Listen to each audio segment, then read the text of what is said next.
Greetings! Hello! Welcome to a brand new episode of MixStream. We're at episode 41 already, right? Thank you so much for everyone who's been, regular viewers of this live stream and also, subscribers to the channel. By the way, if you're not a subscriber to the Direct Access MixStream YouTube channel, please do head on down and click on the subscribe button. Okay, don't forget to click on the notification bell as well. Alright, so I'm really excited. We're gonna be mixing a brand new track by an artist. A little bit more details, right? The featured artist for this week, his name is Azim Zain, alright? Excuse me, but I got a cough for a while, so let me just mute my phone, mute my mic. Alright, excuse me there. So, Azim Zain, but the full name of his band that he goes with, right, is Azim Zain and his Lovely Bones, okay? Alright, so I'll have to find out and I'll have to ask him as to what exactly is his entire full band name is lah. I'm not sure whether Azim's able to join us in the live chat, but I hope so, alright? But I know a couple of folks are already here in the stream. If you are there, please do say hi. Don't be shy. Let me know that you're watching this. Let me know how does the audio sound on your end. I see Zachariah, who is a long-time regular viewer, right, and also a patron. Okay, so maybe let me very quickly sort of explain. Let me take a little sip of lemon water. I have a little bit of a sore throat and a cough lah. So please bear with me. Okay. This is good. So let me tell you a little bit more about what the whole MixStream program and what the whole Patreon platform is about. Oh, sorry, I pressed play with the music running. Okay, so this is one of the ways if you want to support, right, the your favorite local artists. Right, so this is a program where I showcase, right, the mixing process behind a song, right, by one of our local independent artists. Okay, so in this case, right, this week's episode, this is Azim Zain, right, and his song, which the title is called "You Can't Stay Forever." We'll listen to it later on. So one of the ways that you can support, right, financially directly. Of course, there are many ways you can stream their music, which is only giving you like 3 cents. Okay, you can buy their CDs, you can buy their merch, you can attend their shows and attend their gigs and all that. But this is one way if you want to contribute directly and support an artist, you can do so, right, by signing up with the Patreon membership. Okay, so you can actually see up there, it's somewhere up there floating in the text. Right, so 50% of any revenue if you sign up to become a patron, right, when watching this video goes to the featured artist. Okay, right, so there's this code. You need to let us know MixStream41, MixStream41, so that I know that if you're signing up, right, your contribution that you're pledging, right, is gonna go towards the featured artist lah. Okay, details are all in the description below, so right, you can check it all out. Links to all the artist social media, this Azim Zain's info and his bio are all in the description down below. So now, enough with all these business stuff out of the way. Let's get down to it. All right, let's get down to mixing the song. So let's start first of all, very important. Let's take a listen to the rough mix of this. Let me give a quick background, right? So there are drums. This entire project was recorded here in the studio, 100%. So we had drums, we had bass, we had guitars, we had vocals. Everything was recorded here lah. The drums here was recorded and played by an awesome drummer that I know, right? His name is Busy Ibrahim. Busy used to play for Scarlet Heroes. He used to play for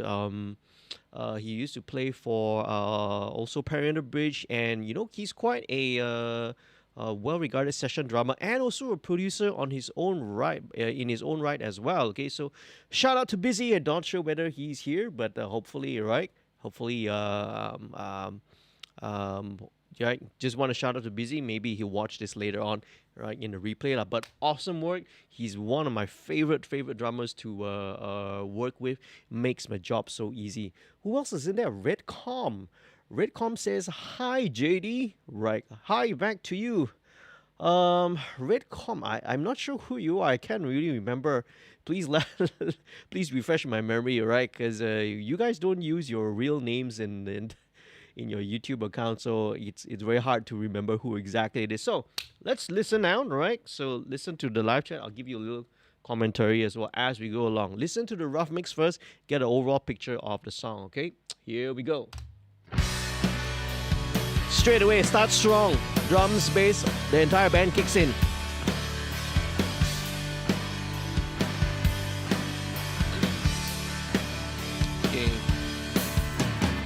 Okay, then an intro solo.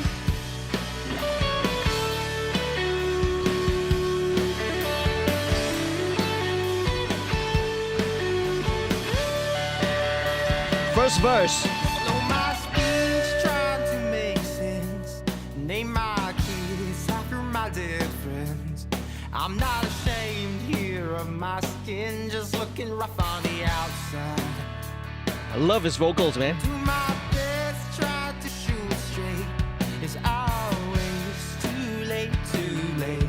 The foreign language in the living room says you can't stay. The lyrics really tell a very cool story, by the way. Chorus. For a second, let's settle the score. I sound like I'm from Melbourne, Austin, Texas, or Kuala Lumpur. Little solo fill. I'm just a product of the places I try to call. Okay, second interlude.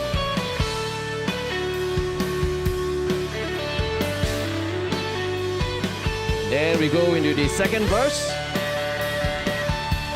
Slow your speech and I'm making The drums break down. Doesn't make So very interesting dynamics here, you know. Just the place where I lay my head. I know Then everyone I'm kicks in. running out of time. So take me back down to the river. Push my head until it disappears. Yeah. Break my heart when you tell me again that I can't stay forever. It goes into a little kind of a pre-chorus, bridge. Oh, I can't stay forever. And then into another chorus again. For a second, let's settle the score. I sound like I'm from Melbourne, Austin, Texas, or Kuala Lumpur. I'm just a product of the places I try to call. From the salt So this is like it's like an extended chorus. I'm marching proud on top of that spinning wheel. Go tell the border force of all the jobs I steal. Solo.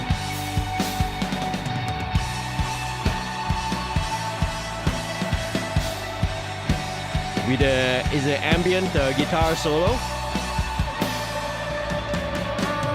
into a bridge.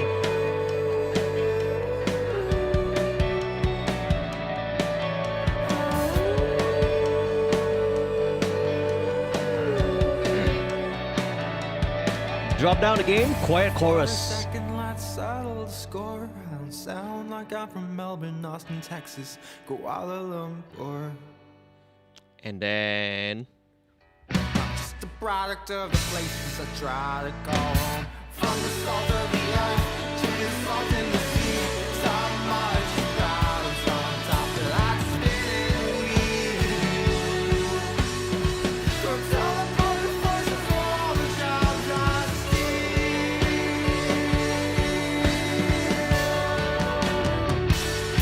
yeah, all right. So there we go. Right, so that is the rough mix of the entire song, and so it gives you a good picture. It gives me a good picture of the song structure, the whole arrangement, and all the different parts. Very simple, very straightforward. Drums, bass, guitar. You know, a few lead guitar fills here and there.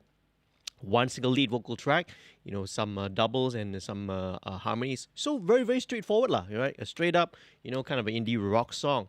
And we have also Redcom, Aizad. Hey, all right. Aizad from Karaj Malawati. I can't really remember everyone's names. Thanks for joining in, man. Good to see you after such a long time. Zach says, love this song already. And Aizat also says, ah, yes, lagu emo. Yeah, you could say that, you know. So, interesting story, actually, you know. I think about maybe his perspective and his experience of, you know, being a overseas, you know, like living overseas and all that. Okay, so really, really cool. All right, so let's start in going into the mix proper. Okay, so first and foremost, now I want to give really a big. Let's start off with the drums first of all. And once again, I really want to give a big shout out lah to Busy who recorded the drums on this, because with a good drummer, it really makes it really makes the job so much easier when a drummer who's like tight and super consistent dynamically. What you're hearing here right now is actually really close to what I would say. There's not a lot of tweaks that I would probably foresee myself doing. It's very much very close to sounding like what it should sound already. And I think that should be an approach. This should definitely be, you know, the right approach towards producing, towards recording, to capturing your sounds as closely as possible, as well as possible, to what it should sound in the finished record. Everything when it comes from your drum tones, the choice of drums that we've how we tune the kit and all that, right? We'll talk a little bit more lah. But all right, let's start with the drums. I'm going to start with the kick drum, and again, because it's such an awesome drummer, I will primarily going to be relying on the live kick. Now, there are samples, right? As you can see here, there is actually samples on the kick and the snare, but this is just going to be layered underneath it just to sort of enhance things, just to enhance it, right? So I'm not going to be replacing it. Majority of drum sound is going to be coming from the live drums itself. So let's start off. First of all, right, as usual, I have tape and console emulation plugins. This tape plugin is called Virtual Tape Machines by Slate Digital. This emulates the signal path as if this was recorded right on a 2-inch analog tape. And this goes to Virtual Mix Rack, which has 2 plugins in it. This is Virtual Channel, which emulates the signal path of an analog console. In this case, the model that I've selected is the SSL 4000G. And this moves to followed by FG73, which is a emulation of the Neve 1073 preamp. So this goes in there. This chain of 3 plugins, Virtual Tape Machines, Virtual Channel, and FG73 helps to emulate the analog signal path as if we recorded on analog tape and mixing this through a large format analog console. So let's go straight away to kick drum. Okay. So let's listen to the kick.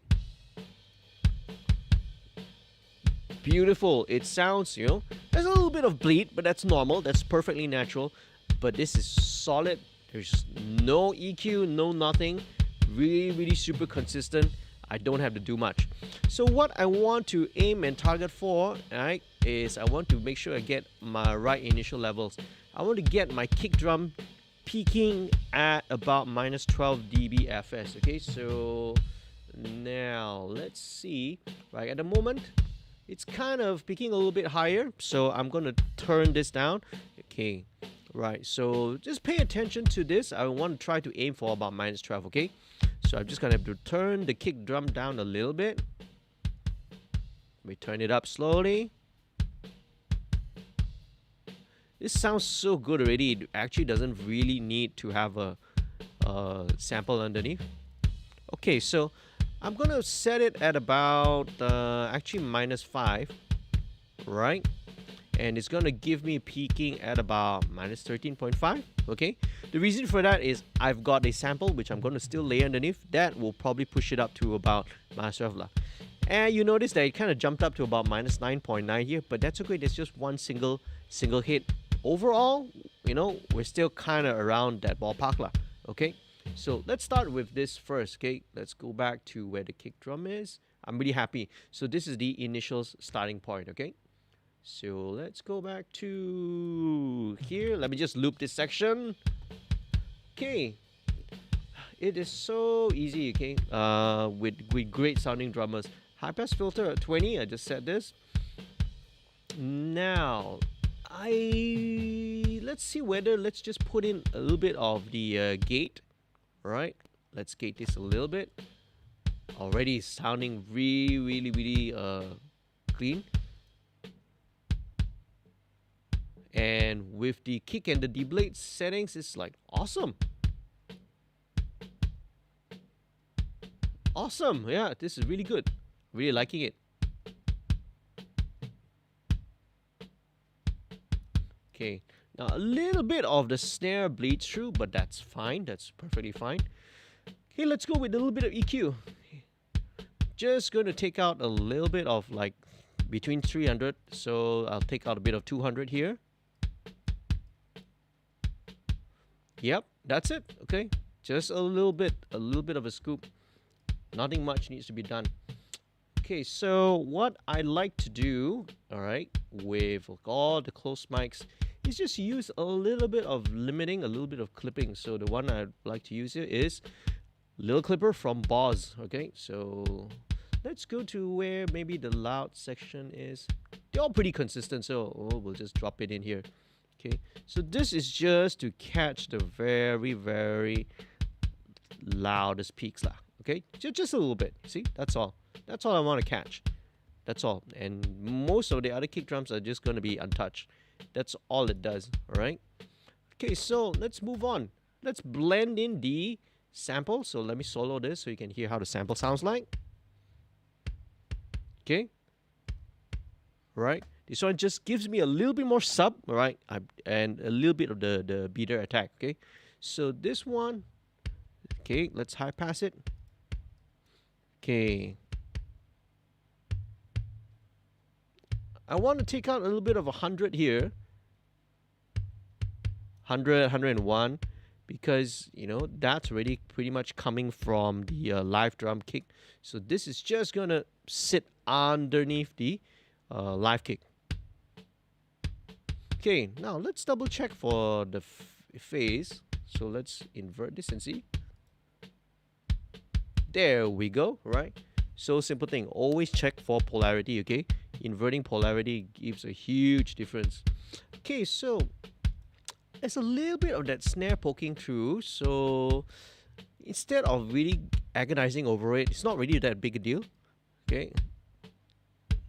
So it's coming out at about 437 Hertz. Just do a little cut there. That's all. All right. Very happy with the way it sounds already. Okay, cool. Let's move on. Next thing I want to drop in are the overheads. I love, right, building the drum mix from the top down. Okay, and let me just link these together and let's just blend it in and see.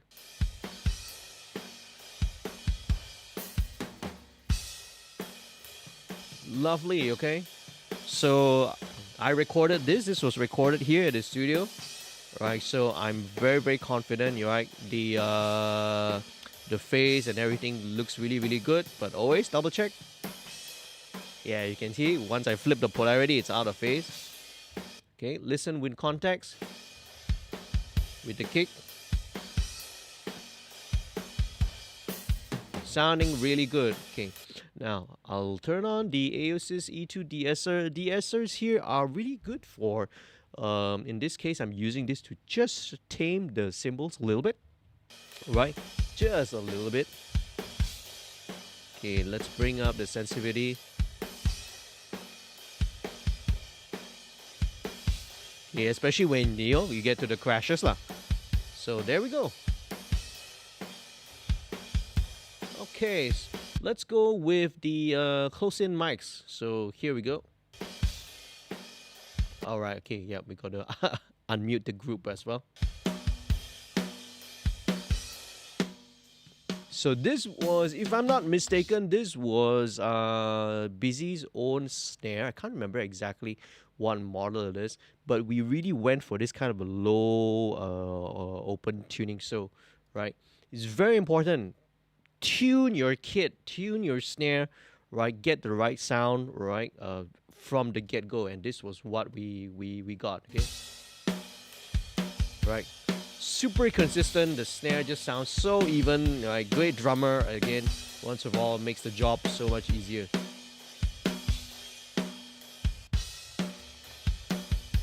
Do I need any EQ to it? Probably just some EQ on the main bus. Take out a little bit of the bottom. Okay, a little bit of.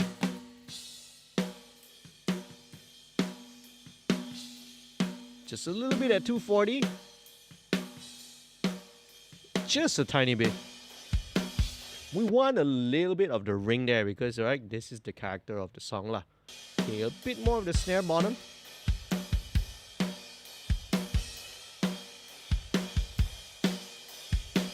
Okay, so the snare bottom. Okay, let me EQ this. This one probably need a bit more.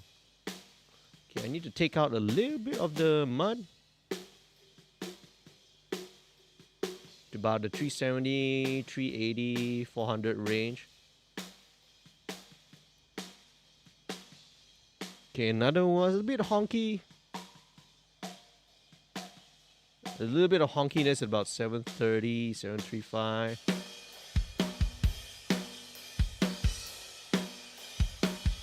And that's it. Sounding good. Alright. Very happy with it. Okay, so same thing. I'll just drop in the little clipper.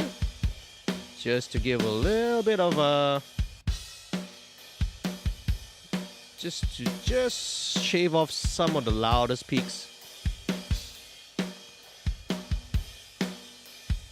But Busy's so consistent with his drumming that, you know, doesn't need much, man. Right, doesn't need much at all. Okay, I want to skip these samples, right, and go over to the room. This one is the track that really makes a big big difference, lah. Okay, let me solo the room first. Lovely. Okay, so now this one I've been experimenting a little bit. So this was recorded with compression. This was running through. I send my room mics through the it's a DBX 266, right, and it's compressed pretty aggressively. So let's check it out, right? So let me just check with the polarity for a second. Okay, that sounds fine. Okay, but what I want to do is I want to take out quite a bit of the bottom. I don't need all that low end. Right, so, you know, it's got a really punchy, aggressive. So there's a bit of a boxy.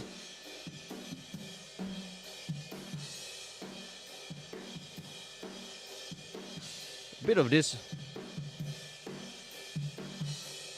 Which I don't really like at about 145, so let me just cut that out. Okay, and then let's blend it in.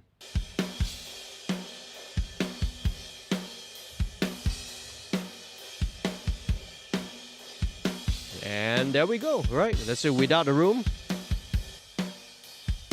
Really dry and with the room sound.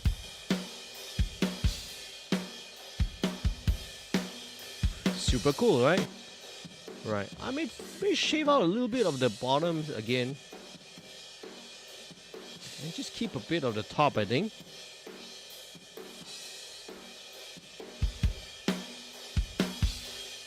Very nice.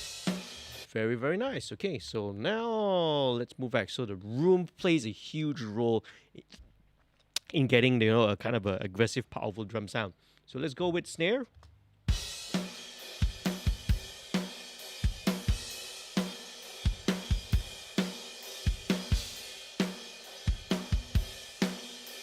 All right, excuse me. Let me just grab a sip. So there are two samples here. One is, both are also from Stephen Slade drums.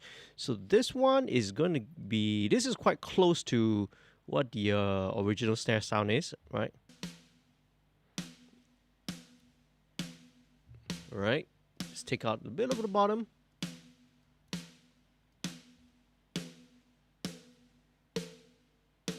Okay, and there's a little bit of 460 ring there, which we want to take out. Let's just blend it in.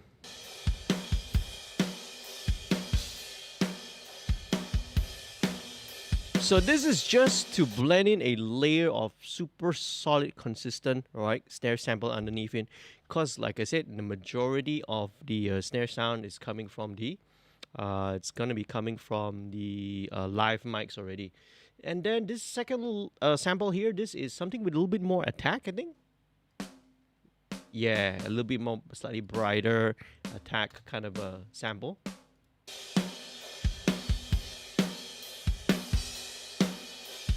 Yeah, just to add a bit of bite to the track. And that's it. Kick snare, let's go to where the hi-hats are. Let's go to the verse.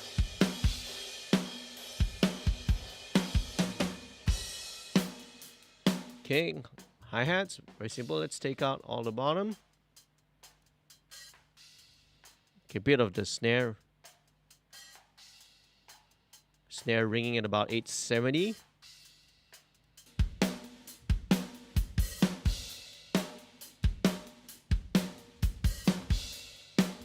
Okay, don't even need any reverb, I think, at the moment. Okay, all right. Oh, okay, right. So now with the toms, okay, let me do this. I think I forgot to do this during the the question was what? JD letak sample ke? Yes, there is. But this sample is just underneath. It's just supporting. This is a supporting role. But 90% of this drum tone is coming from the the live mics, right? Because again, man, with a good drummer, this was done by recorded by BZ, so you know, super easy, makes the job so much easier, right? Okay, now let me just kind of do this. I kind of missed out on this one. I'll just do this real quickly. It'll just take a couple of minutes. So I'm just trying to clean up, right, some of the bleed that's from the tom mics. But what I do usually is I don't entirely remove. I don't want to remove the bleed. I want the bleed to be there. Bleed actually is, you know, can be a good friend, because bleed is what helps really glue the drum sound together. So what I do instead, I'll just do a little bit of a snipping to take out, all right, the parts where there's no toms, especially where the cymbal hits. So like this part here, right, I'll usually kind of bring them down about 15 dB, just to clean things up a little bit, but still having a little bit of the glue lah that's afforded by the bleed. Okay, let me just do this real quickly. Okay, yeah, so that's a good question. Yes, I do use samples. And look, I mean, you know, some people say that, oh, you sample, oh, you're cheating, blah blah blah. It's like, no, this is like, you know, this is you are just using whatever tools that are available on hand. Your goal and your objective is to deliver a mix, is to deliver a record that's going to have, you know, the is good, that's going to elicit a response from the listeners, right? You want, that's what all we got. All we want is get a response, right? So we do whatever. This is just another tool in, you know, the whole arsenal of tools that's in there to help get to the objective lah, right? Now, of course, in some situations, right, samples are very helpful in the usage, in the use as in where you try to salvage either a bad recording, right, or a drummer who is not very experienced. But not in this case. In this case, with a good drummer, with a good recording, right, because you know, we recorded this at my studio, recorded everything here. So it's more about the samples here. In this case, it's more of a creative thing, that's all, right? This is just a creative process. We're just trying to make things, right, even more kick-ass. Okay, so let me edit all these things out first. It'll be a real quick one, okay? All right. Somehow I missed out doing this. Usually I would have already remembered to do all this earlier on. So, all right, just chopping out the unwanted bleed. So there are many ways of doing this, right? For example, there are some debleeder plugins which are available, and early on, even with Slate's gate, which I showed you on the, has also got a very good debleed feature that I could use. But I personally, I found that, you know, I've tried them all, right? You know, you used to be, you can also, there are other tricks such as, you know, copying and duplicating the tom track, and EQing and processing them separately. Those are the many tricks out there you can do. Okay, There are a lot of tricks out there, but in the end, I've settled to just this. This is simple. It's effective. All I'm doing is just chopping out and trimming out right whenever there is. And again, I'm not removing it fully. I want it to be there. Okay. In the context of the mix, it sounds perfectly fine. All right. I've done, even if it's for other types of productions, even like lighter jazz stuff as well. It kind of works also. Okay. So because majority of the sounds coming from the overheads anyway, so the closed mics are just there to help localize, just to improve the localization, right? Okay, usually I'll do a little fade out here later on, not a problem. So let's check out. There's a bit more.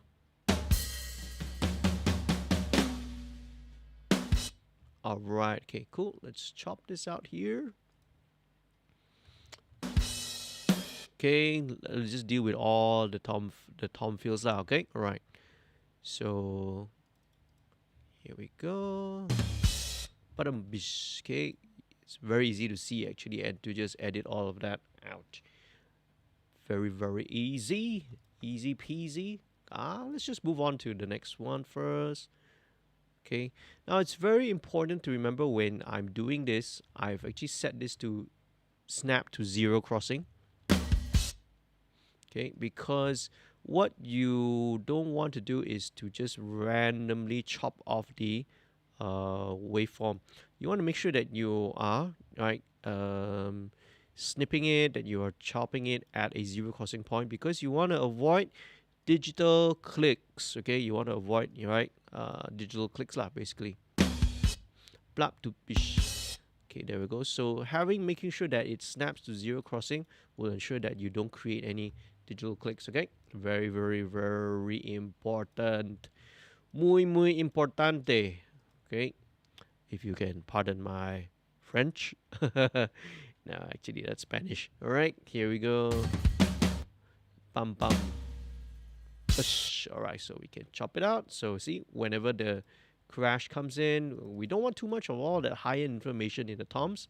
Okay, let's just do all this first. So take them out by about 15 dB, roughly lah. Okay, you can go anywhere between 10, 15 dB. All right, more if you want to. So it depends on the amount of bleed, but I usually settle for around 15 dB lah. All right. So it's enough control. You get control of all the bleed, but without eliminating it fully.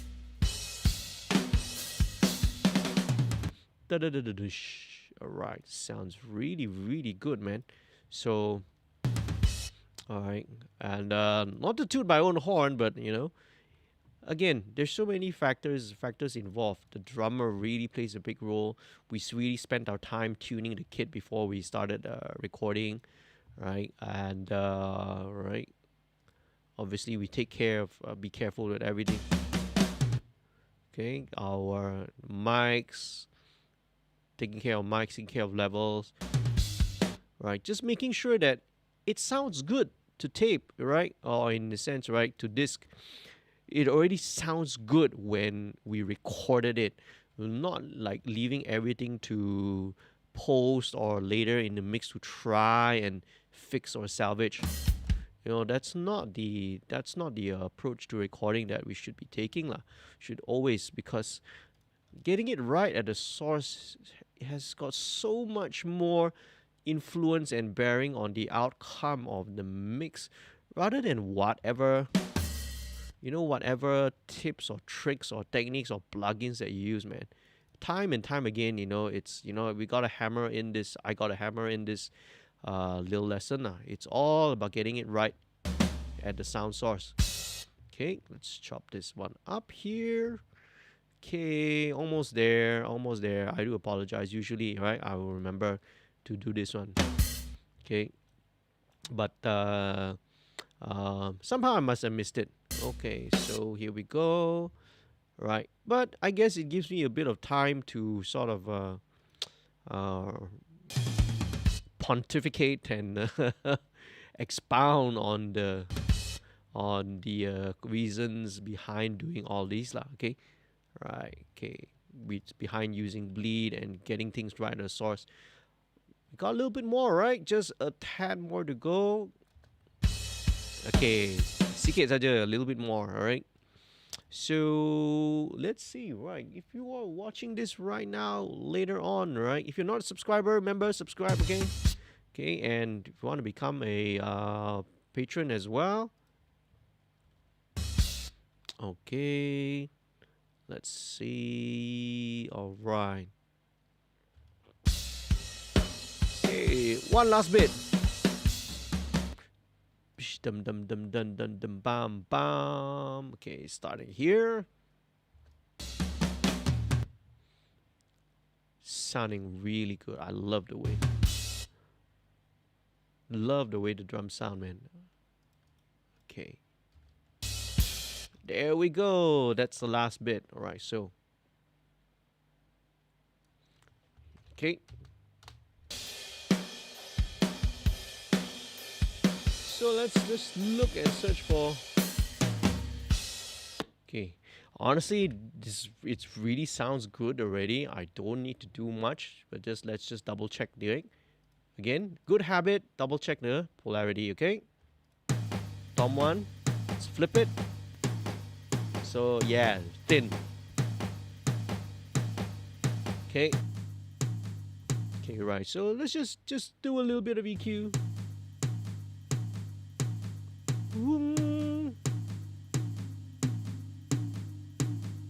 At about 300.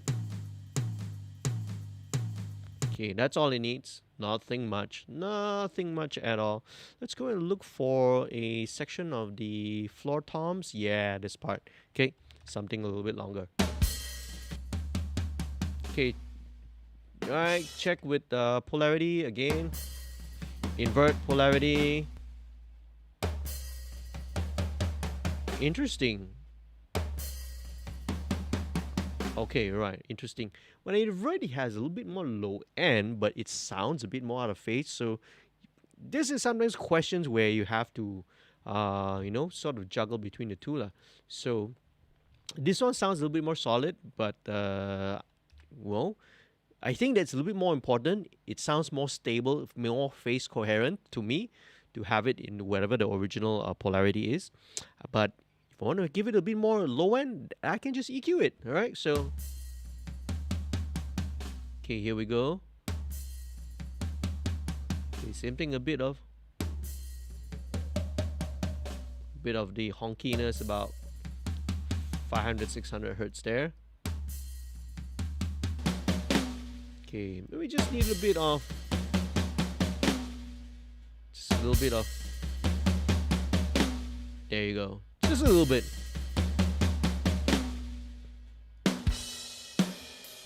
Very nice. Okay, so last but not least, well, actually not really last yet, but okay, this is the right cymbal. Right. Yeah, it's more like a crash, right?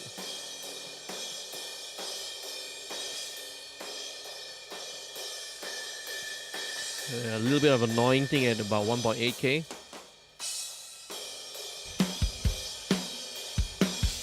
Okay, right. So doesn't need much, right? This right cymbal is just, again, all the close mics are there to give a little bit more localization. Majority of the sounds coming from the overheads, okay? Right. Just to help localize the right mic a little bit more solidly in the image. Okay, so let's just dial in a little bit. This is the room sound from SSD. So again, more room sound, man. I like the low end on this. So at about 380. That's it.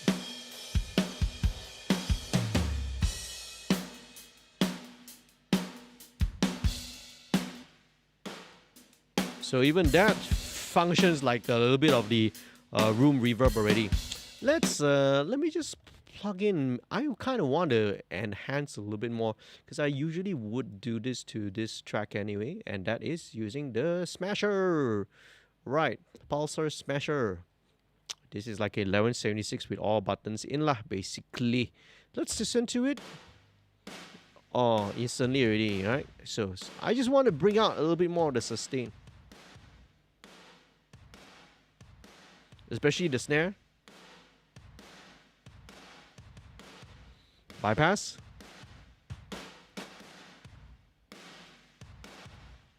Just bring the mix back down. Okay, now, because of all that compression, I am bringing up some... bringing up a little bit of that 1.9K region, so just a little chop. Lovely, okay? Loving the way it sounds.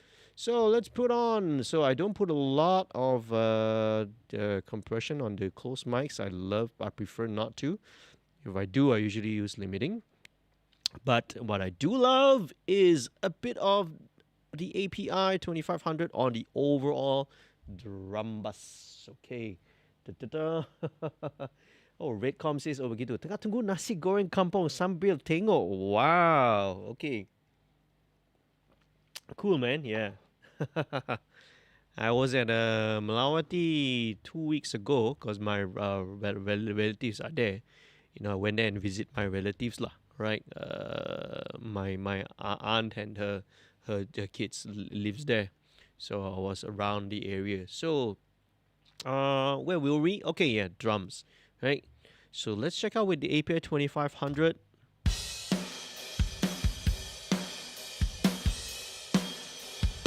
I'm loving the way it sounds already, you know.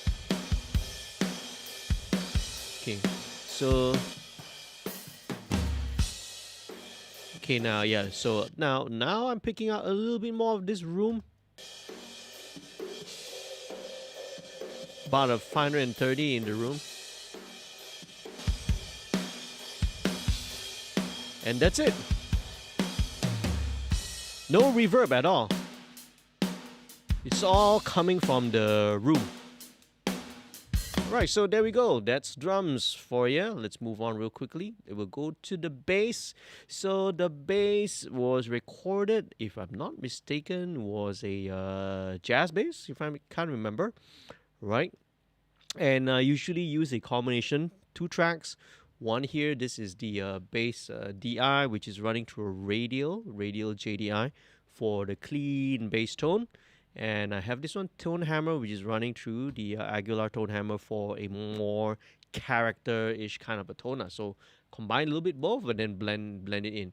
So I've pretty much gotten the sound that I really wanted. Again, you know, whenever I record or whenever I do stuff, I like to commit to the particular sounds, because if it helps in the production. It helps in everything later down the line, because once I determine, okay, that's my drum sound already, you know, tune it, get the right tuning for the snare, everything, that's the right appropriate drum sound, then find the right bass tone, right, the amount of low end, because that helps to determine the, you know, how you dial in your guitar sound, because it's got a lot of influence, okay?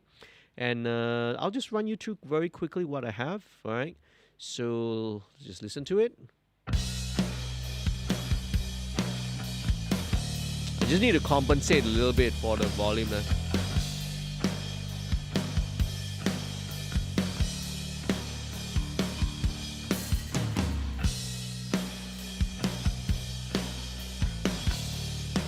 Very nice, okay?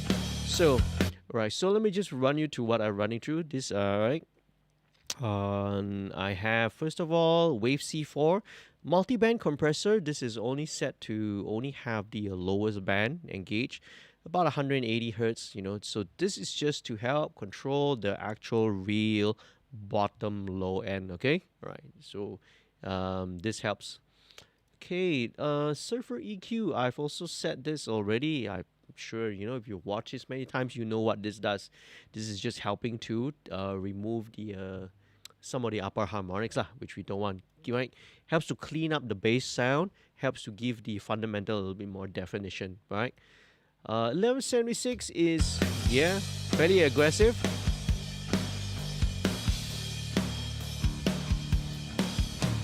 And one big thing is I'm actually running this through an MPEG SVT plugin. Now I feel that we might need a bit more brightness out of this, but we'll see how, okay?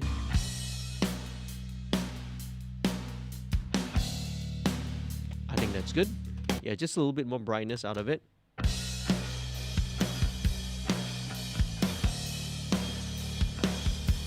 Very cool. Like bass rider, just to even it out, set a target volume level, and it evens out the.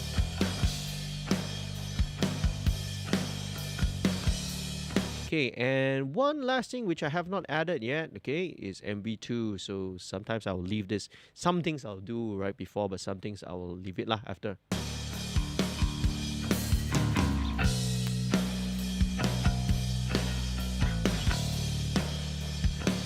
Okay, make sure I compensate volume.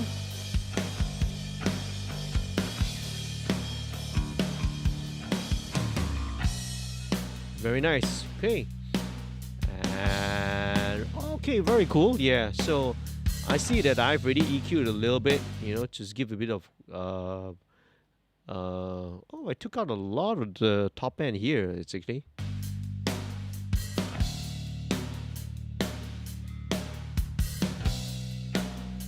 Very interesting. Could be. Maybe that's what we decided to go for. So, well, so this is where maybe I want to bring up again. All right, it's a saying that I've learned and I picked up from other experienced engineers. That is, set and you don't forget. So I set this, right? I've already decided during the tracking that I wanted this sort of tone. We want to go for a slightly warmer tone. So, you know, that's hence why the top end here is like, you know, rolled off by up to 12 dB. So I'm going to set this, but don't forget, maybe later on in the mix, I need to gonna bring up and just to bring a little bit of the brightness back in. We don't know, okay? We have to see how the guitar works, how the guitar would fit. And that's it. You know, super easy, super simple. Okay, all right. And let's see. Right, nasi goreng dah sampai ke belum? Having a late dinner. All right, enjoy dinner lah. Okay. And hello, the Russian bots are back again. I got rid of one bot just now, so let me try and just remove this. Luckily I'll be able to manage this. If obviously if this is unmanageable, I need a moderator to help me deal with it. Okay, so let me remove it. There we go. Okay, got rid of the Russian bot already. Okay, let's go. Guitars. So let's check out. All right, so so very interesting. This guitar was recorded. What we used was Azim's own guitars. He had, I think, one was a Jack Stang and another was one was a Jazz Master and another was a Duosonic. Yeah, that's right. Now I remember. So two really cool sounding offset style Fender guitars. Right. It really suits and fits the vibe. And I think this was also run through his pedals, including like a Nobel's overdrive pedal, right? First time I've actually seen one here, or recorded with one here actually, right? Really great, awesome sounding overdrive pedal, the Nobels. And finally, this goes to a Roland JC20, the small mini jazz chorus, the very cute one with the 10-inch speakers. Really awesome sound because that is his rig. That was Azim's rig. So we took that. That's his tone. That's his sound. And it's just a matter of just capturing it. So we did it's double track. So left and right. So the left and right tracks, I think one's the Duosonic, one is the Jazz Master. And let's take a listen to how the guitars sound, okay?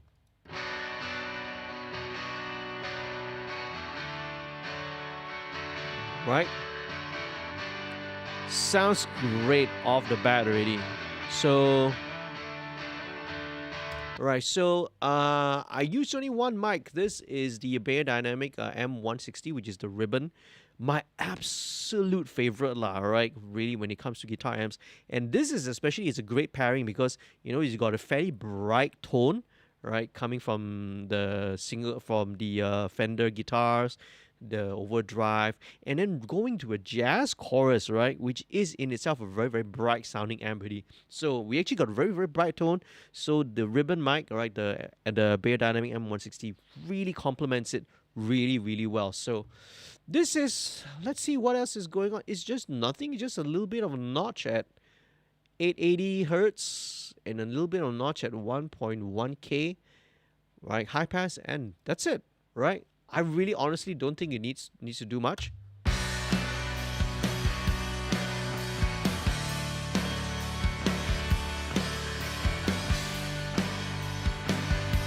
All good.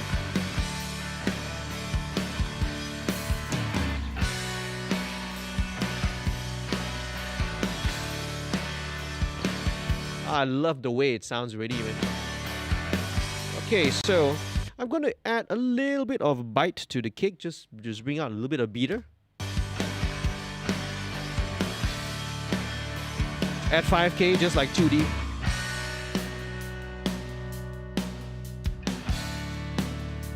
Super. That's all it needs, man. That's all it needs.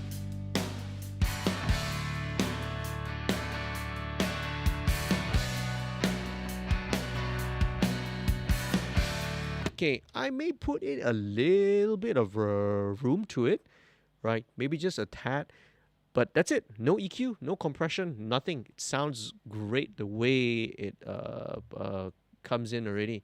So let's just drop in with BX Rooms. I just want a little tiny bit of room ambience in it. That's all. Just a tiny, tiny, tiny touch. Right.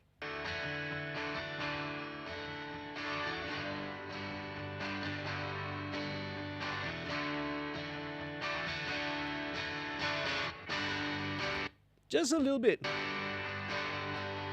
Because I think also, yeah, we also have recorded with reverb on it. There's also reverb on the tone. So it's already, again, man, the whole idea of this is to record it right, get the tone right at the source. And that's it. Nothing much needs to be done. Okay, so I did include DI tracks, but I'm not gonna need to use it lah, right? DI tracks are just there just in case, just in case I need to reamp something or need to run it through a VST, but it's already sounding awesome. Don't need to do anything, all right? Let's disable this and maybe just hide the tracks away, okay? Hide the tracks. And what else are we gonna do? We have all these solo fills. Maybe let's see. Okay, now the solos are a little bit different because this one, what we actually did is we ran 2 amps at one time, the Roland, the JC chorus, and also the AC30, and I have a splitter. So from one guitar, right, going to the splitter, then it splits into 2 amps. So let's take a listen. All right, so I'll play you the the Roland jazz chorus first.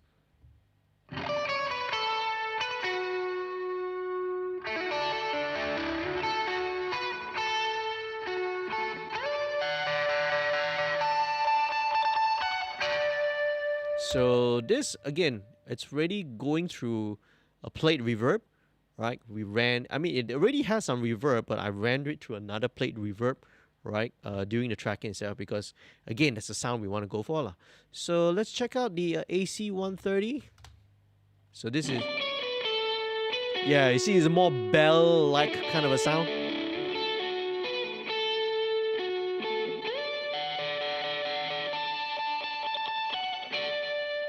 And then let's combine both of them. So see, I have both these 2 amps and just pan them slightly a little bit to the left, slightly to the right. Okay, just to give that lead line a little bit of width, a little bit of size lah. So let's check it out. This is both.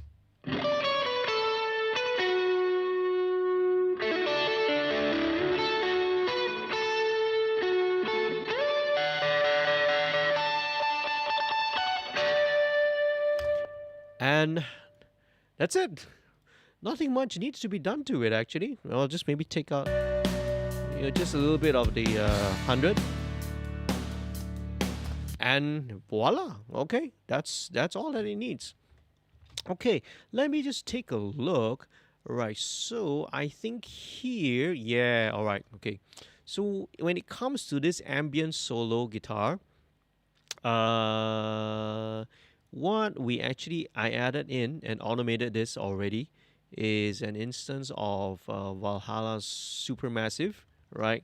I really love this band. Right. First time I tried experimenting this. I think was the mix I did for Honest Mistake, right? Because Darren was using this in his demo, so it's like, hey, if you're using that sound to get that kind of tone, why not? I'll just use the same delay, man, and they all pretty much turned on to it. It's really, really cool sounding. And wow, okay. Hey, there we go. All right. Well, let me just real quick. I think I answered the question from Aizat already. Pakai M apa ni? So it's a Roland Jazz Chorus JC went the small one, the mini one. I can't remember what's the number lah. JC 20 or something like that. And we've got Busy the drummer itself, right? Dang, the overall sound of the drum is monstrous. Later, Chat, just finished my shift. All good, man. How you doing? And once again, shout out to Busy Ibrahim, the drummer that you hear in this track, right? He's super, super awesome. Don't need to do much, man. He makes my job so, so, so easy and so simple. So what else is going? Where we? Okay, yeah, going into the solo. So same thing, same tone, but now we're going for a more ambient. We're going for like an ambient liner. So let's just listen to how it goes. Yeah. So with the Valhalla Supermassive.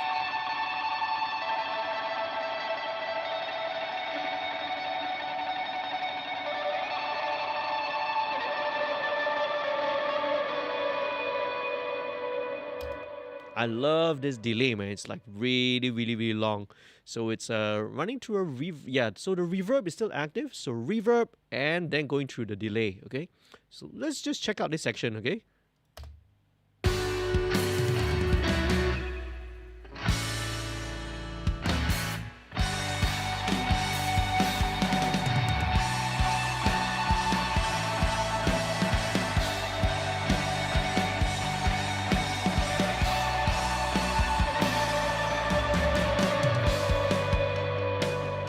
Awesome. Really, really nice ambient, something like that, right? Ambient quality. Redcom, Isaac says JC22. Yeah, I think it's JC22. I can't remember, man. Somebody Google it for me. I can't remember the exact model, lah, but it's a small, cute, the Roland Jazz Chorus, lah. Okay, so let's do a couple of things. I want to do a little bit of now. Mixing is always right. One of the important things about music is always about capturing the listener, right? You always want to capture the listener's attention. You want to elicit a response, right? You want to get a response from the listener. And one of the ways of doing it is to always, in order to always capture the listener's attention, is to always play with dynamics, okay? So obviously, right, when you get to, that dynamics is achieved in many ways from the songwriting itself, right? When you go to a chorus, usually you go to a higher range, right? The melody usually goes higher. It usually gets a little bit busier, more active. Things such as arrangements wise, we have backing vocals. The guitar parts usually shift to maybe a higher range, a little bit more thicker, much more dense kind of a register.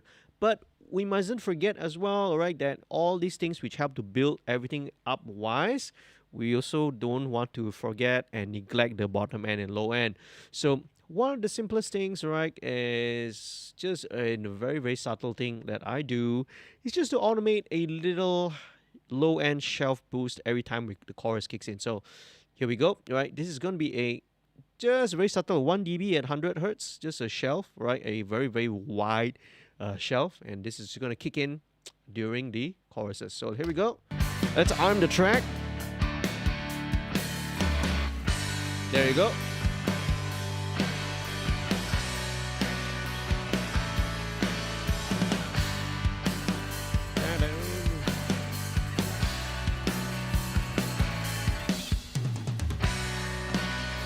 Alright, okay, so just doing the chorus. So da da da ba da bum.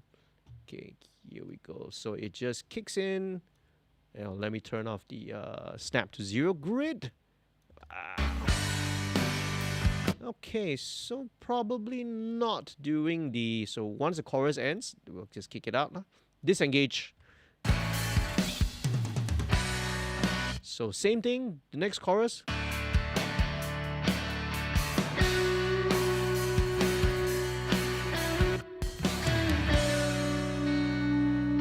So chorus. There we go, chorus.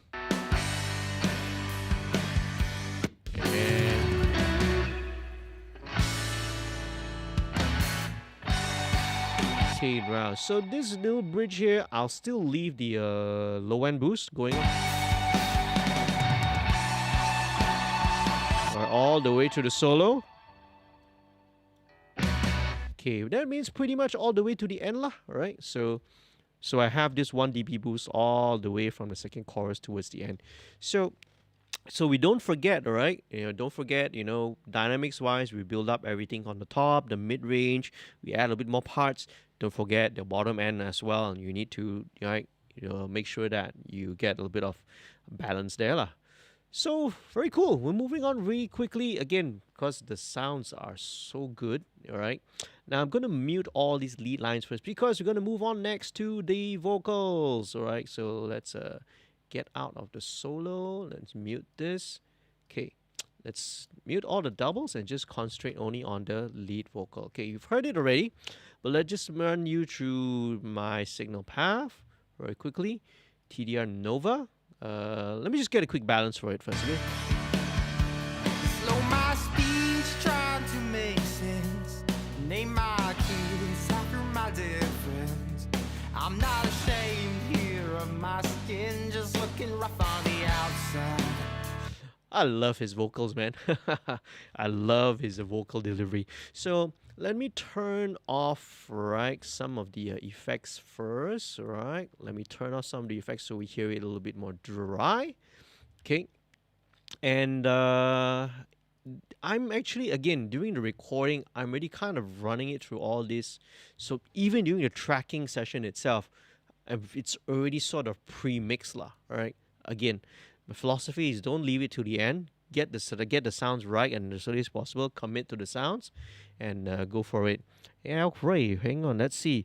BZ's got a couple of shout outs as well. Thanks for the shout out, JD. As I mentioned, it's important to get the sound from the get go, from the selection of the snare, the tuning, and even where the beta hits was being put into account. All right. Oh, did we talk about that? Yeah. Did we talk about switching the beater head? Right. Right. Because I think originally we started with this, then we changed to a different type of beater head. Can't remember, we used your snare, right? I know we really went for this particular tuning, but it was your snare, right, Busy? I can't really remember. Too many things going on, and then the brain is just overloaded with information. So TDR Nova, okay, it's very simple. Honestly, I really don't need to do much. Again, his vocals already sound good. Slow my speech, trying to make sense. Name my kids after my dead friends. Okay, right. So maybe just a little bit of... I'm not ashamed here. A bit of slight honk, right? But again, you don't want to do too much because this is Azim's vocal tone. It is his character. So there's just one little bit of honk. Here of my skin, just looking And rough on the outside. around that note. It's probably 800, 900. Try to shoot straight. It's always too late. Okay, yeah, at about 920. So, okay, let's engage the dynamic EQ section of Nova. Let's set it to wideband. 3-to-1 ratio. Fastest attack, fastest release. We want it to act really, really fast. But at the same time, once the threshold is pass, we want it to also let it go very, very quickly. We don't want the gain reduction to the attenuation to linger on for too long, right? Act on it quickly, but as soon as it's not needed, let it go, let it be transparent. Too Okay. late, too late. The foreign language in the living room says you can't stay forever. And slow my speech trying to make sense. Name my kids after my dead friends. I'm not ashamed here of my skin, just looking rough on the outside. Sounding good. Do my best, try to shoot. So I also have a smooth operator, but again, I don't think it needs it. Let's turn it off, man. So it doesn't really. It's always too late, too late. Okay, right. So it's basically not doing it. The foreign language. Oh, right. It actually is. And again, I don't think I need to touch this. This is actually just the default setting when I when I initiate the plugin. So it's just, Language in the living room. you know, it's just doing a little bit of tidying up around the 300, 400 region. It's just default, man. Right. Actually, right. A lot of these plugins, the default settings, you know, when you instantly plugins, is actually very usable. There is a reason why they set it there, right? Because and the way wherever they've set all the different parameters actually really works on a lot of sources already. And so, right, don't be surprised, right? You know, if it sounds good the way it is, there's no need to tweak, no need to meddle around with it. Just leave it be, okay? All right. Don't feel like you need to just because you feel like you need to do something that you tangan gatal itchy and you want to touch this here and there. There's very minimal stuff that I've done. The guitars, I've not done anything to it, you know, just very tiny EQ cuts. That's all. Where else? So virtual tape machines, one scan, okay, right? And as usual with virtual mix rack, there's a little bit of difference. Instead of the FG73, I'm using Hollywood's virtual tube collection. For vocals, right, want to engage a little bit of tube flavor, lah, right? It's very, very flattering and beneficial for it. And of course, right, FG stresses is the stressor on the parallel, right? I love parallel processing on vocals. This is what I usually use. Says you can't stay forever. So it's, Slow my speech trying to make yeah, you're getting about 14 dB of gain reduction. sense after my dead friends. I'm not ashamed here of my Okay, skin, and then just looking rough on the outside. a bit of sibilance. Okay, so it is even this the way that I set up this my vocal chain already kind of anticipates the source material that I get, lah. Right. Again, it helps just to make things easier, right? Obviously, this was also recorded here through with my with my Lewitt mic into my decking and my vocal signal path. And so already sounding good lah, right? So next thing, this R comp, very fast attack, kind of a medium-ish kind of a release, 4.4 ratio. This is, again, it's not doing much. This is just to catch the top, whatever the loudest peaks are, and it's not more than 1 dB of gain reduction, okay?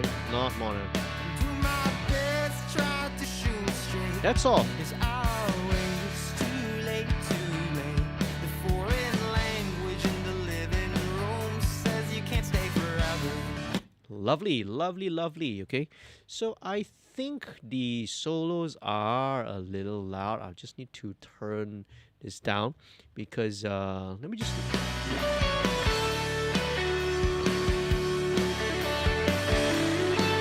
Okay, cool. All right, so I think I know. Let's bring this down by about 3 dB. And just to make the solo notes, all right? Sorry, I'm jumping back and forth because I feel like I need to sort of deal with this first, okay?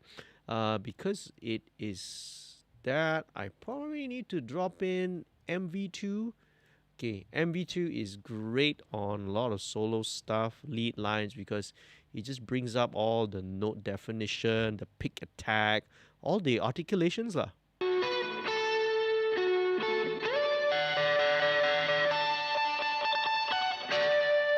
Right, you can hear all the pick attack, you know, all the things that help to make the solo line a little bit more clear, a little bit more defined, all comes out. Okay, I gotta compensate the output, of course.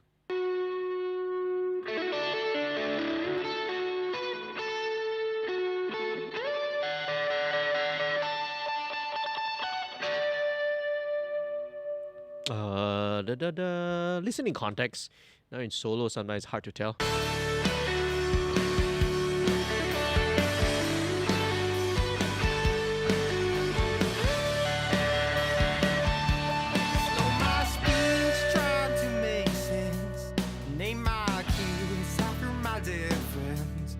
I'm not ashamed here of my skin, just looking rough on the outside. All right, very, very cool. So here we go now from this end of side, right? All these vocals, the lead vocals are all bussed into another group. And this is where I'm going to apply a little bit more processing, okay?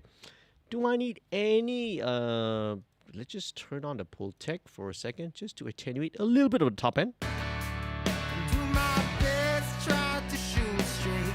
It's always too late, too late. The foreign language in the living room says you can't stay forever.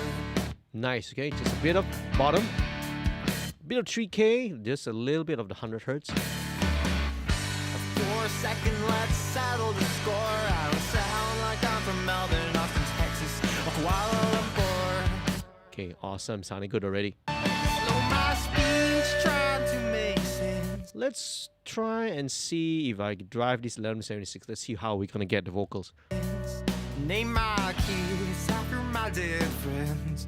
I'm not ashamed here of my skin, just looking rough on the outside. I love the energy, man. Yeah. Do my best, try to shoot straight. It's always too late, too late. The foreign language in the living room says you can't stay forever. All right, okay. Just a bit of de-esser. Let's go back to the verse. My speech trying to make sense. Name my kids after my dead friends. I'm not ashamed here of my skin, just looking rough on the outside. Awesome. Do my best, try to shoot straight. It's always too late, too late. The foreign language in the living room says you can't stay forever.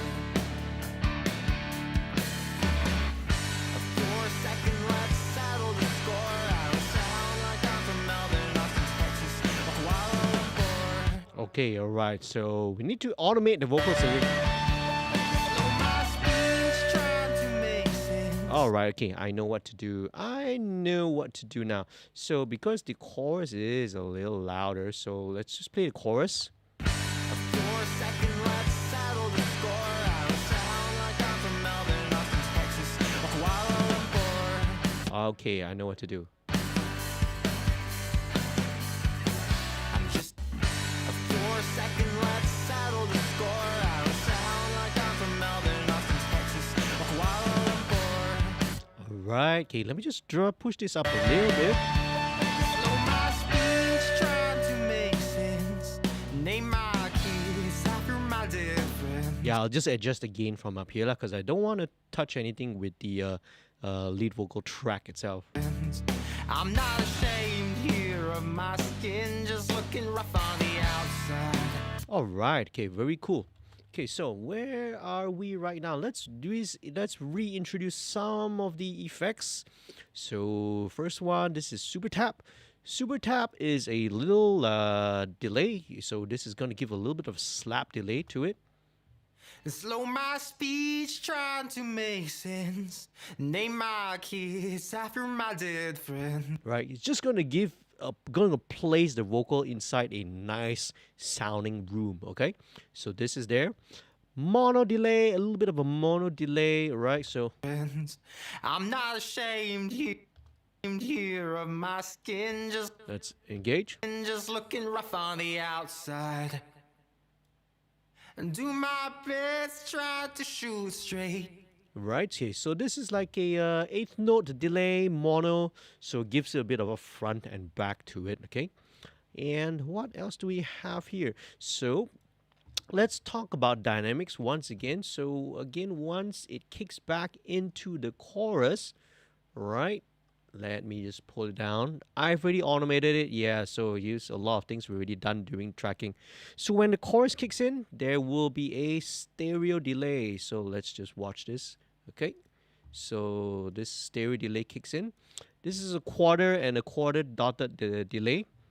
And alright, so when it comes to the chorus, engage. And of course, we need to hear the sound, otherwise, there's nothing to hear. Okay, there we go. Okay. Let's settle the score. Sound like I'm from Melbourne, Austin, Texas, or Kuala Lumpur. There we go. So For a second, let's settle the score. I don't sound like I'm from Melbourne, Austin, Texas, I'll turn off all the doubles as well. Texas. So double. For a second, let's settle Stereo the score. delay in the I don't choruses. Sound like I'm from Melbourne, Austin, Texas, or Kuala Lumpur. So yeah, so this is, again, we're talking about building dynamics. In the verse, you have a pretty much a mono delay. Then when the chorus kicks in, everything becomes a stereo delay. Everything becomes wider, becomes a little bigger, a little bit more excitement, more motion everywhere lah. So all these little subtle things that help to build, right, capture the listener's attention and to drive the listener forward. Keep their attention there. So let's check it out. Hey, forever. For a second, let's settle the score. I don't sound like I'm from Melbourne, Austin, Texas, or Kuala Lumpur. I'm just a product of the places I try to call home.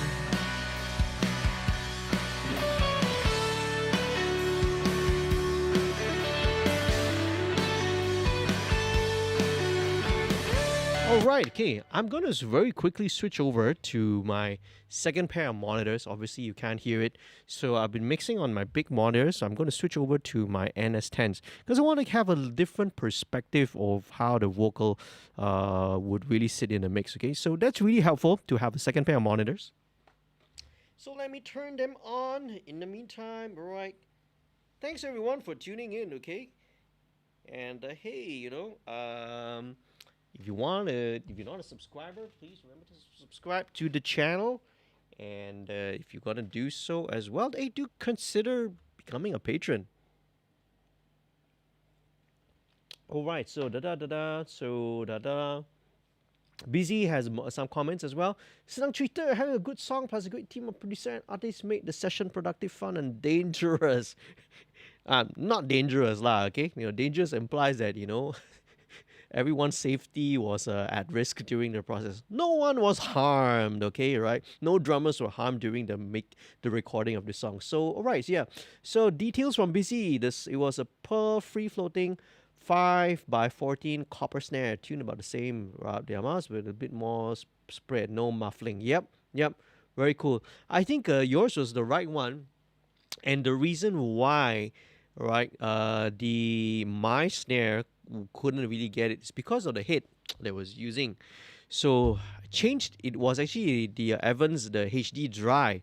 It's usually not the head which I like to use, but I think somehow for the previous sessions, whatever the previous recording was, we actually switched over to a dry head lah. It's usually not the head, which I should usually go. I prefer to use a different type of head to it lah. Can't remember what the issue was. I think also it was because of a stock issue. It's very sometimes here in Malaysia, right, very hard for us to get stock of the right heads that we want lah. So anyway, long story short, okay, right, getting the right sound, right, whatever means that we can. So I've switched over to the NS10, so let me just take a quick look in. I just want to get a quick balance of the lead vocal, okay? Slow my speech, trying to make sense. Name my kids after my death. Slow my speech, trying to make. Okay, on the slow my speech, I want to just bring it up a little bit because you have the guitar that's competing for it. So just to drop it down. Right, so verse will probably be down by about a dB. Make sense. Name my kids after my dead friends. I'm not ashamed here of my skin, just looking rough on the outside. Even 2 dB maybe. And do my best, trying to make sense. Name my kids after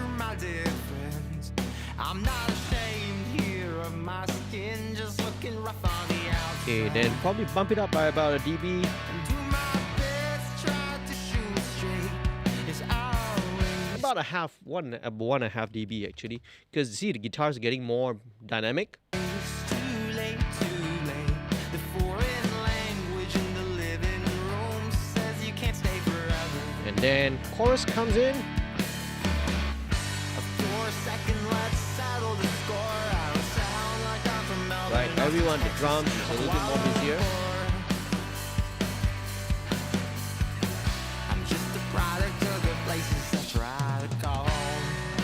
Okay, right. Let me just take down a little bit of the low end. I don't think it needs it that much. I think it's also like kicking in the compressor a little bit, so don't need it, okay? So back to second verse, drop it down. Slow your speech and not making sense. Okay. So your speech.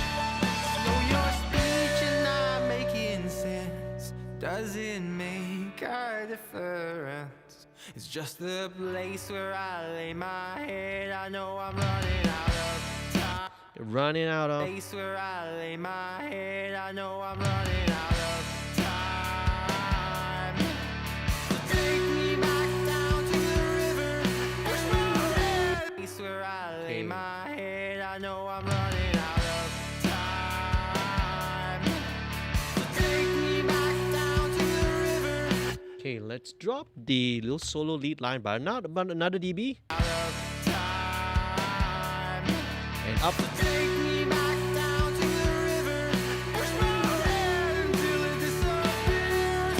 Bring me around when you tell me again that I can stay forever. Oh, I can stay forever. Okay, maybe just automate this. Maybe this needs to go down another dB. These are all broad strokes lah, by the way. I do all the fine tuning later on. Take me back down to the river. Push my head until it disappears. Bring me around when you tell me again that I can stay forever. Okay, one more thing, maybe right when this lead line takes place, I want to just pan it, the leads, right, this solo parts a little bit to the left. That helps to sort of push it out of the way, so it's not stepping on the vocal. Back down to the river. Push my head until it disappears. Bring me around when That's you it, tell yeah. me again that I can stay forever. Oh, I can stay forever. There we go. Just minor things, right? Oh, I can't stay forever. Panning and balance, right? Helps a lot of stuff. Next chorus. For a second, let's settle the score. I don't sound like I'm from Melbourne, Austin, Texas, or Kuala Lumpur. I need to push this a little bit to the left as well. I think I do. So let's push it back here.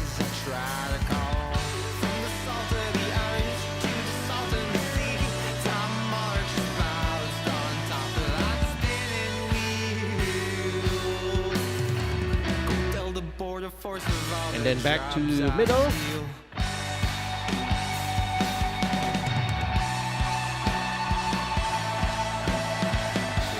This might need to bring down about a dB. Nice.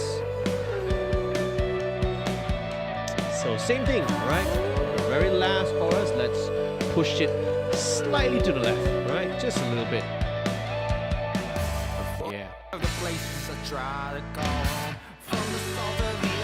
Nice. Okay. That really helps already, just by doing simple stuff like that.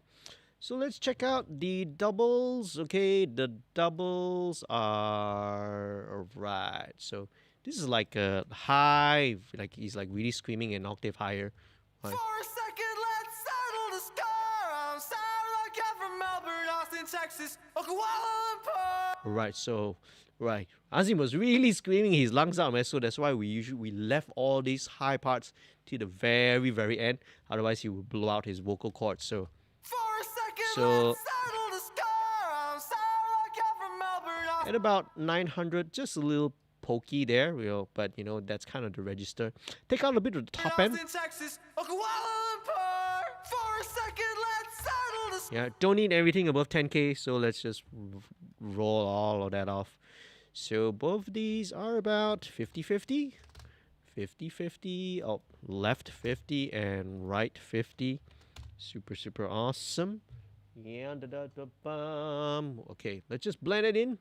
For a second, let's settle the score. I don't sound like I'm from Melbourne, Austin, Texas, or Kuala Lumpur. Nice. I'm just a product of the places I try to call. There we go. So take me back down to the river, push my head until it Okay, right. So there is this double that it kicks on in the second verse. So this is like a low octave. So take me back down to the river, push my head until it disappears. There we go. Break my heart when you tell me again that I can't stay forever. So taking out a little bit of same thing, that 800, 900 range, okay? So this one, I keep it a little bit more centered. Okay, let's link the two. Let's just link all these groups first lah. Link the double so it's easier to handle. So, again, dynamics, right? So take me back down to the river, push my head until it disappears. Break my heart when you tell me again that I can't stay forever. Right, okay. So again, when the vocal goes up, you have that lower octave as well to give a bit of weight to it lah. So again, man, dynamics, you know. First verse, there's no BVs, no doubles or anything. Second verse, right, again, building up, you have all those. It's all part of arrangement. Okay, let's go to these BVs. Let's blend these in. Well, really quick today, man. We might finish this before 12. Okay, let's hope so. I can just finish this live stream before 12. Okay, so even though I started late, right, like half an hour late than usual, I might actually end up faster. For a second, let's settle the score. I don't sound like I'm from Melbourne, Okay, so just a little bit. Austin, Texas, or Kuala Lumpur. Okay, right. That, you know, again, similar range actually. It could be more of his characteristics, because this is a little bit slightly a nasal kind of a vocal tone, but that's the character lah, right? That's the singer's character. So let's have these BVs. Let's blend these in. Link the two first. For a second, let's settle the score. I don't sound like I'm from Melbourne, Austin, Texas, or Kuala Lumpur. Okay, let's see what we have. Okay, so I have this instance here. Let's check it out. Solo it again. For a second, let's settle the score. I don't sound like I'm from Melbourne, Okay, Austin, just Texas, do a little bit of or EQ. Kuala Lumpur. Still, that frequency is still poking out. For a second, let's settle the score. Okay, that's easy. So that's simple to deal with. I don't sound like I'm from Melbourne, Austin, Texas, or Kuala Lumpur. Okay, cool. So I have here using this FG2A, which is an LE2A. I'll just drop in the vocal rider as well, because why not? Okay, it's really good also for BVs as well. Let's go for the smooth ride, which is, you know, the gentlest setting. The way I treat it, it's just very meant to be very, very gentle. Okay, so there we go. For a second, let's settle the score. I don't sound like I'm from Melbourne, Austin, Texas, or Kuala Lumpur. Let's turn it down a little bit more. For a second, let's settle the score. I don't sound like I'm from Melbourne, Compensate Austin, it down by Texas, about a or dB. Kuala Lumpur. Let's turn up maybe a little bit of the super tap just to give it a bit of. For a second, let's settle the score. I don't sound like I'm from Melbourne, Austin, Texas, or Kuala Lumpur. Okay, right. So I'll drop this in because let me just drop this in. I love using this. I really love using this on BVs actually.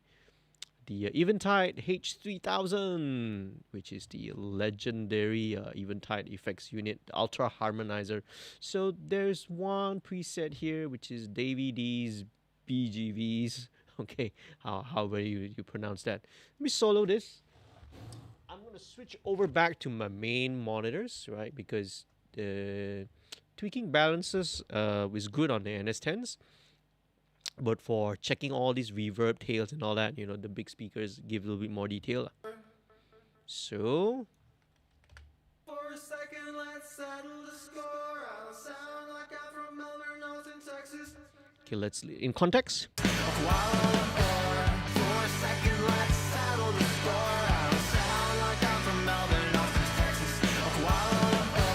For a second, let's settle the score. I don't sound like I'm from Melbourne, Northern Texas.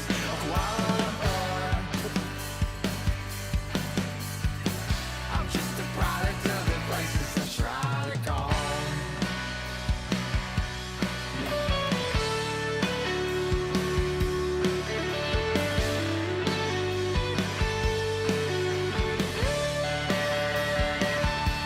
Slow your speech and Right, okay. I feel that we need to just give the snare just a tiny bit of more bite. That will come with the not the 560, the 550. Just a bit. you're not making sense. Doesn't make a difference. Slow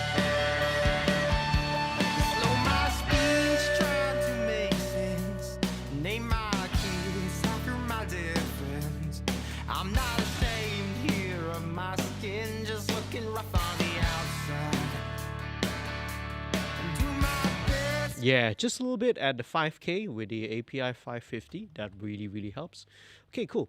Let's go back to the chorus once again. All right. Okay, now at this stage and point in time, I kind of want to just double check on the bus compression, right? So when I have majority of the mix already in, I just want to dial in a little bit of my Masterbuss lah. For a second, let's settle the score. So all these, I have these three. FG Gray, which is an SSL. FG Rate's the Focusrite. FG View is a Fairchild. I have this kind of change in series and setup so that each of them is gonna apply just not more than 1 dB of gain reduction. Okay, that's the way I like the way it sounds. Just a tiny bit.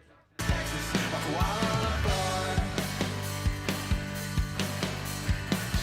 just a product of the places I try to go. From the salt of the earth to the salt of the sea. How much clouds on top of that spinning wheel. Tell the border force of all the jobs I steal. For a second, let's settle the score. I don't sound like I'm from Melbourne, Northern Texas.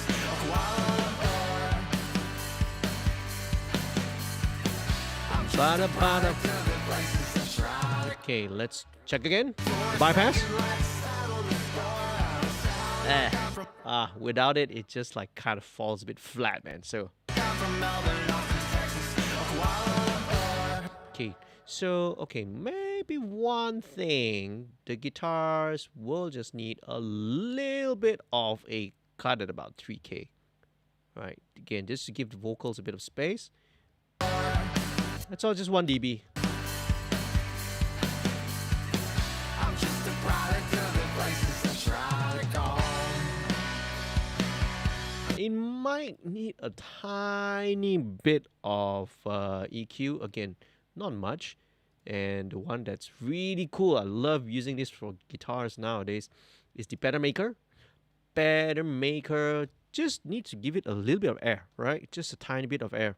So again, the way that it's dialed in at 6K is really perfect. That's kind of weird.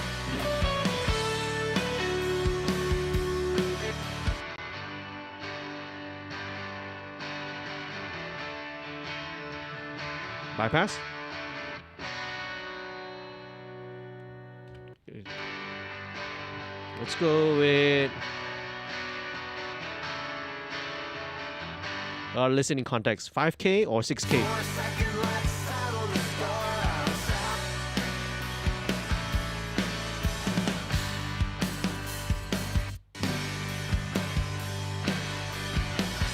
Kind of prefer 5K, just a little bit extra bite to it. Nice, okay. Okay, probably want to drop the hi-hat down. I'm just a product of the places I try to go.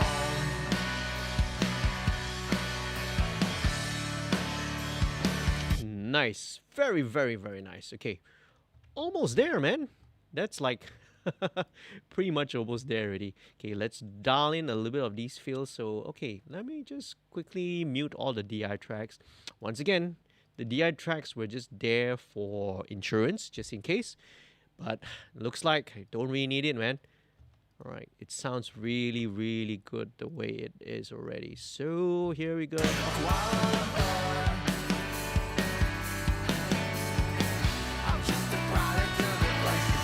Okay, slightly to the left lah. Okay. Okay, so now this fill here, okay, this one will need a little bit of more work to it. So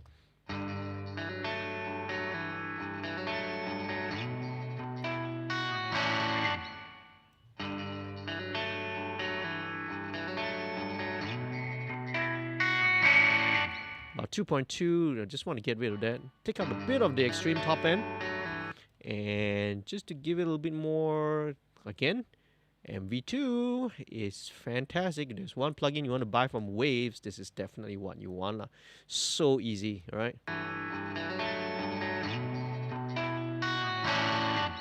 It just makes all those, the single notes come out.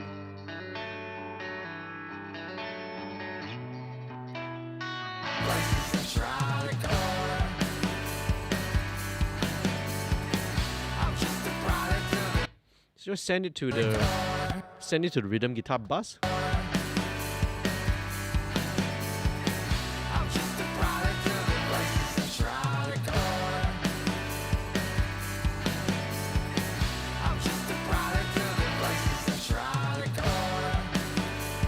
There we go.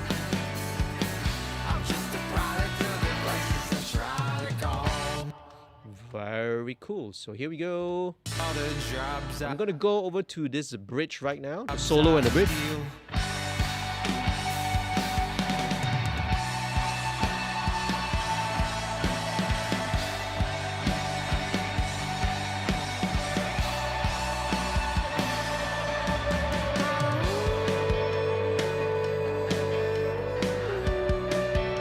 Alright, so this, the main, I want to make it more like an ensemble-ish choir thing, so I'm going to drop the main vocal down. A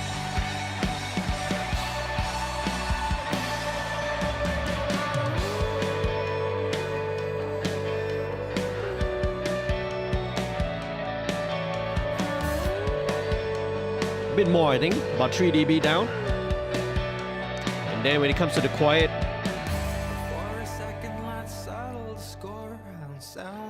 from Melbourne, Austin, Texas, Kuala Lumpur. And then back in. Just a product of the places I try to call home. From the salt of the earth to the salt in the sea. Yeah, and then when it kicks back into the final chorus, we bring it all back up lah. Okay, let's go and dial in this little choir part, you know, this choir BV. So these are all some harmony lines. Let's just check it out. Let's check out this one.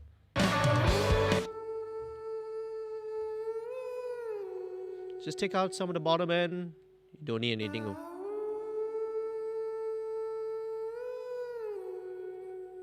Yeah, that's all.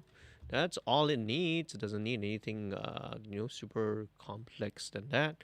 Okay, let's link these two guys together. They're already running through. Again, these are all which I've already set beforehand. So it's running through this reverb setting over here, just to give it a bit of that ambient feel. Loop it.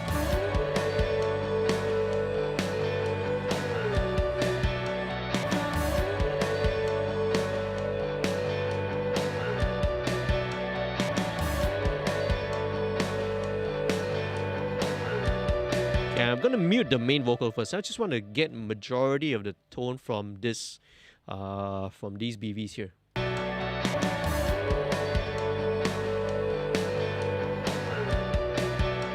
Okay, let's check out this one.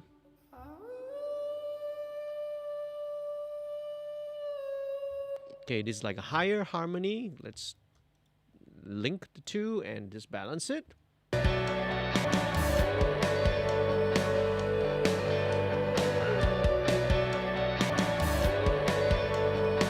And we've got the low one.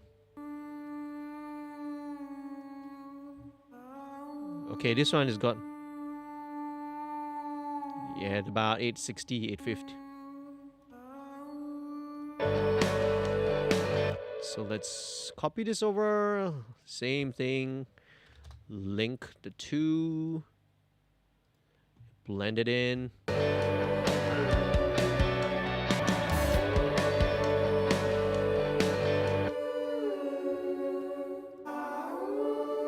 Okay, let's keep compression a little bit.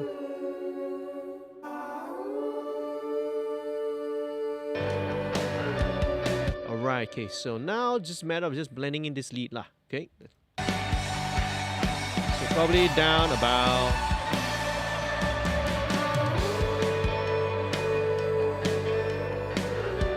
yeah, let's take it down to about 5 dB.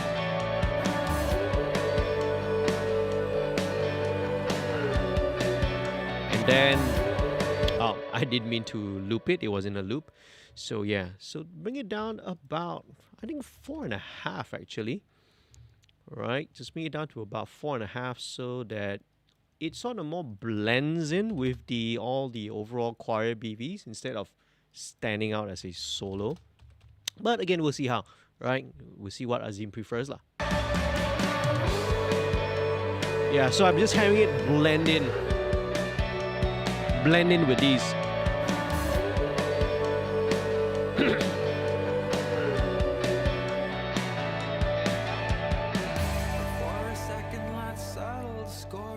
Okay, very cool. Now, all right, let's go back in with just a little bit of the pads. Okay, so there's some keyboard pads here, which are, let's check it out. Okay, solo it.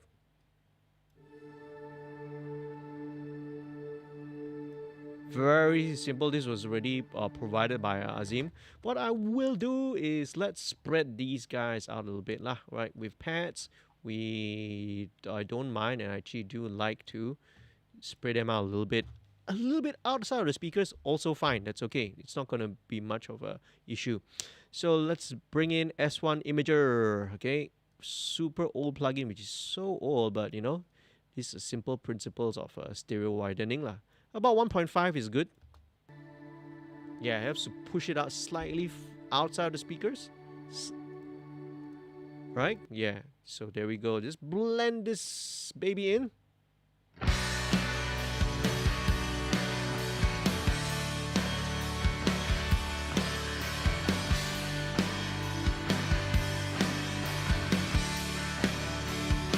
Sounds good the way it is. Maybe a bit more.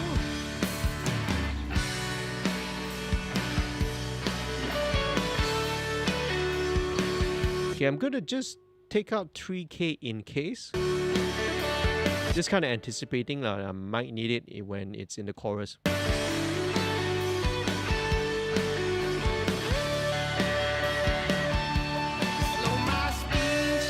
Okay, one more thing that I need to go back to. Let's go back to the drums, okay? I'm very happy with the way the drums sound, but now with everything inside, in context, you got your bass, your guitars, your vocals, everything in. It feels a little bit dry right now, and I just want to pull in a little bit of the, add a little bit of extra reverb to it. And what I'm going to use is Reverence from Steinberg. So I have this already set. Reverence is a, it's actually a stock reverb, convolution reverb that comes with Cubase. And what I'm gonna pull in is a good old setting. I'm going to my reverb library over here and software. And by the way, this reverb, this impulse response library that I have, it's available if you sign up with my email list. It gives you a link to download all these IRs, these reverb IRs. Right, and also a link to my personal snare sample library. Okay, you know, for over the years, like 20 years of recording, I've captured quite a bit of you know, different snare samples, and you know, that's what I sometimes will use. So let's load this in. This is the snare plate. So listen to the overheads. Listen to the drum sound with this.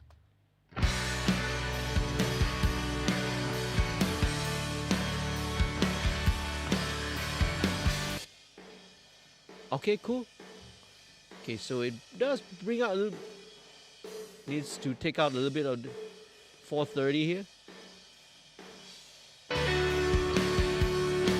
Okay, right. So the one that it's actually more where I feel I need this reverb to come out is actually the toms. So let's take out a little bit of the 10K on toms. There we go. Yeah. So listen in context. Yeah, all right. That's a little bit more like it. And just a tiny tad on this sample snare.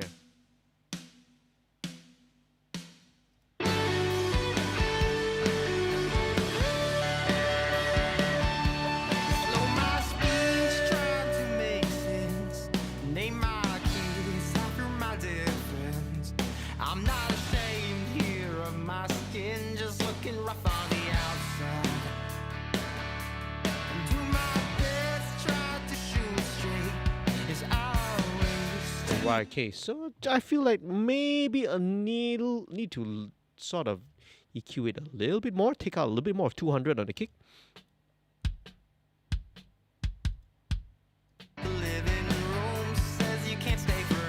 Okay, maybe also some from the sample, a little bit more from the.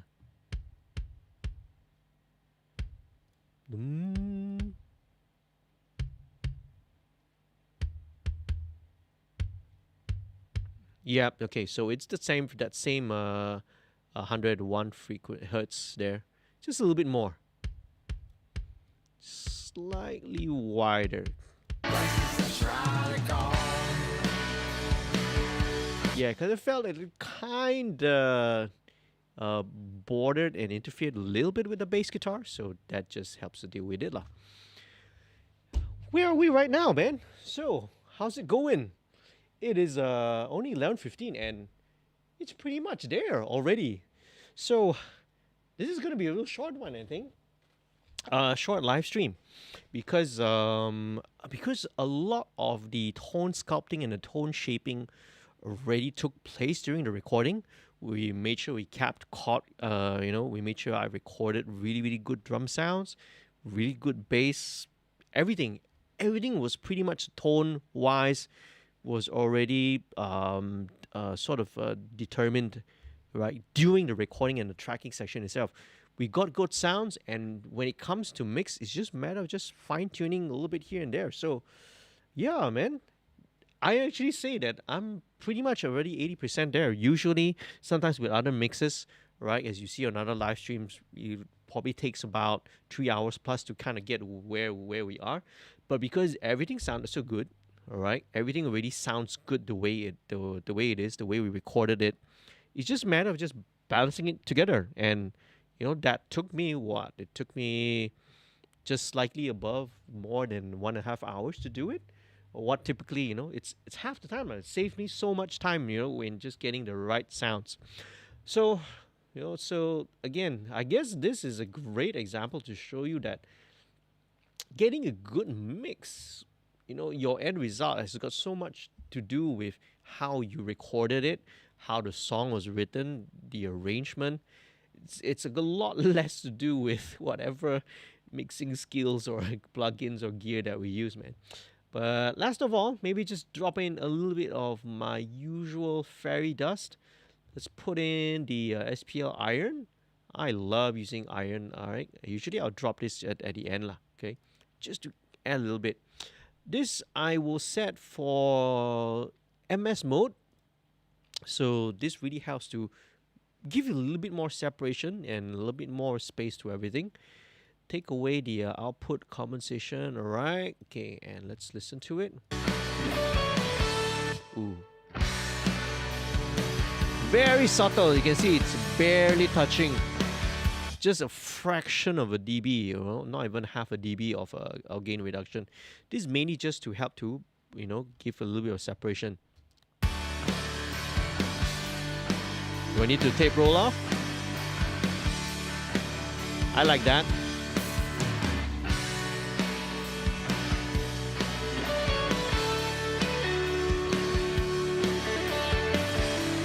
And adding one more thing, an instance of the of API 560. This is a graphic EQ.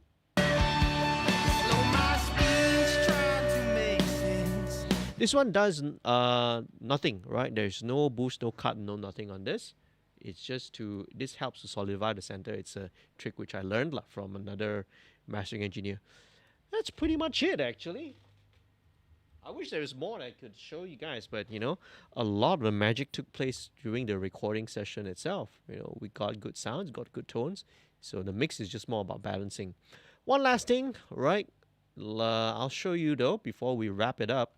Is the right? Just a little bit of automation on the Masterbuss. It's a very common trick, right? Just to bring up your master by about a dB or so. Right, every time you kick in the chorus. Again, we talk about building dynamics. This is one very, very easy trick that you can always employ. So here we go. Let me arm, right, the stereo track. So it's going to ramp up by about 1 dB and into, here we go. 2,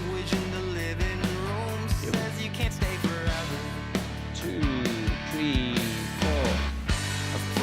4. All right, so it just ramps up over here. Here we go into the chorus. We're gonna be really fast today. Actually, you know, it's like this stream is gonna be like only an hour and a half long.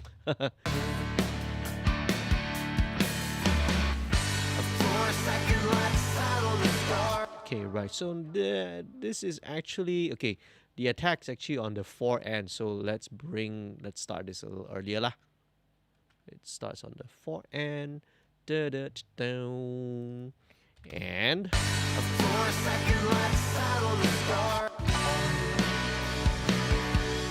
okay, and then coming out the chorus.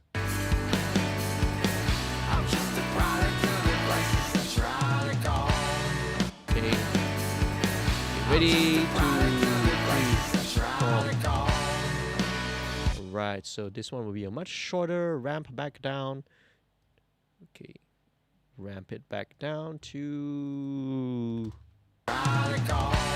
Okay, right. So same thing, because this one also is, you know, on the end.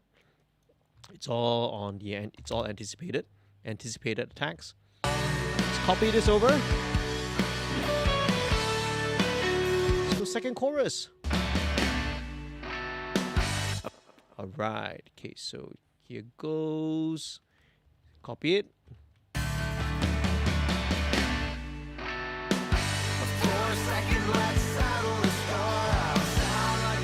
Right. Excuse me. All right, so this one will be let's the ramp down will be at the end. Ready?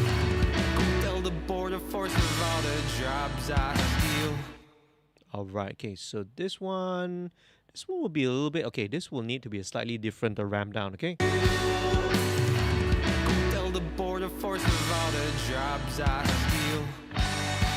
This one will be more straightforward lah. Right, this one will all be on the down beats. So this is a little trick which you can employ, right, in any of your mixes. Just automate the Masterbuss. It gives the illusion that, oh, suddenly the chorus becomes a bit more exciting, it becomes a little bit bigger, but in fact, all that you did was, right, just bring up the volume. Just the product of the places I try to go from.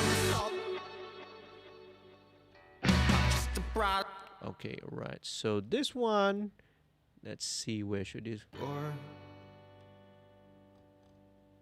Alright, so this one will be here. Just the product of the places I try to go from the soul of the earth. There we go.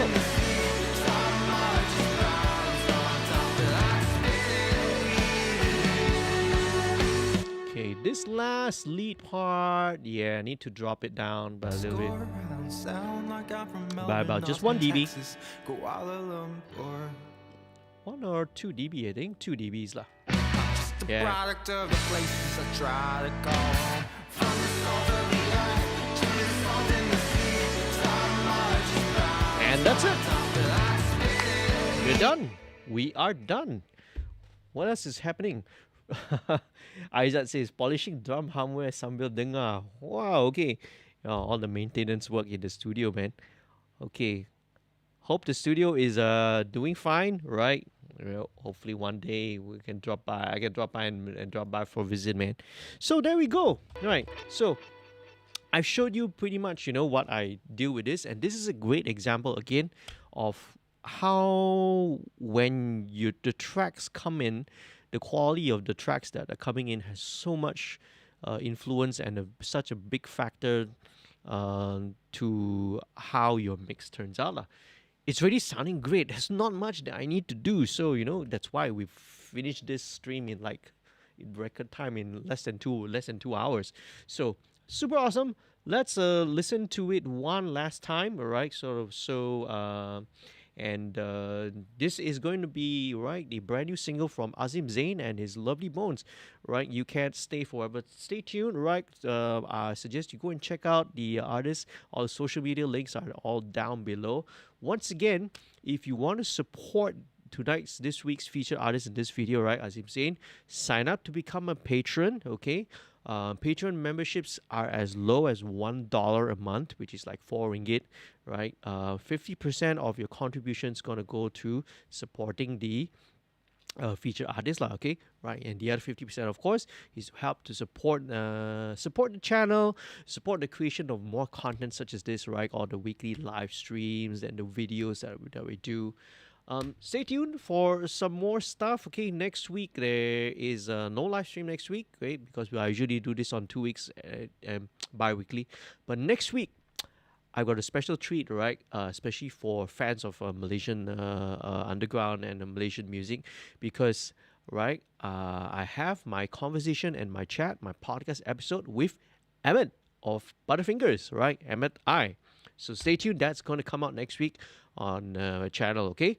Right, once again, thank you so much for watching, everyone.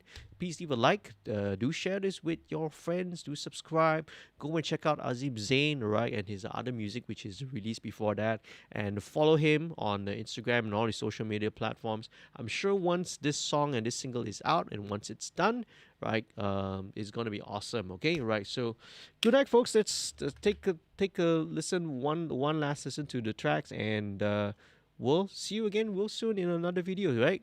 Stay safe, stay happy, stay healthy. Happy recording and mixing. Peace, love, and music.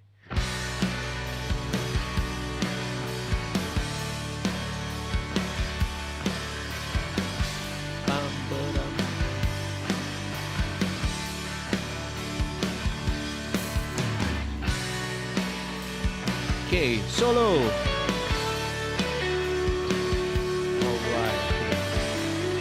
So thanks everyone, okay? Zach, Aizat, busy. Hope you all are doing good and fine, okay? Slow my speech, trying to make sense. Name my keys after my difference. I'm not ashamed here of my skin, just looking rough on the outside. Once again, awesome work. Shout out to Busy, man, for the awesome drums. Tried to shoot straight. It's always too late, too late. The foreign language in the living room says you can't stay forever. For a second, let's settle the score. I sound like I'm from Melbourne, off to Texas. Okay. Maybe the vocals need to be just up by about half a dB in the choruses. I'm just a product of the places I try to go.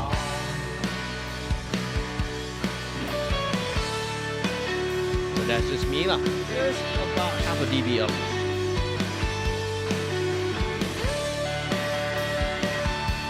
Slow your speech and not making sense. Doesn't make a difference. It's just the place where I lay my Let me fade out head. these, I know I'm running out of fade out the pads a little earlier, so get a bit of silence. Take me back down to the river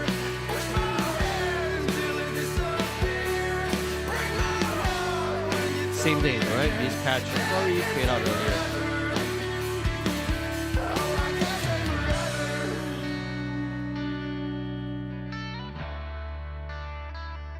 Oh, I can't stay forever.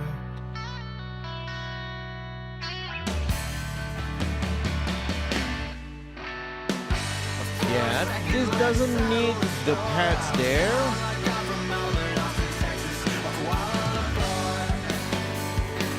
Let's chop that part out. A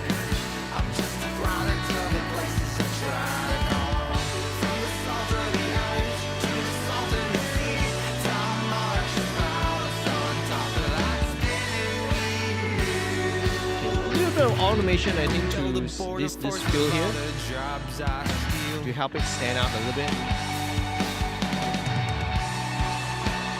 So this one should probably go to about -5 up a dB.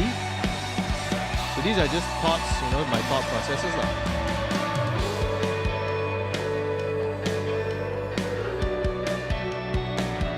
Okay, I got to zoom in a little bit to.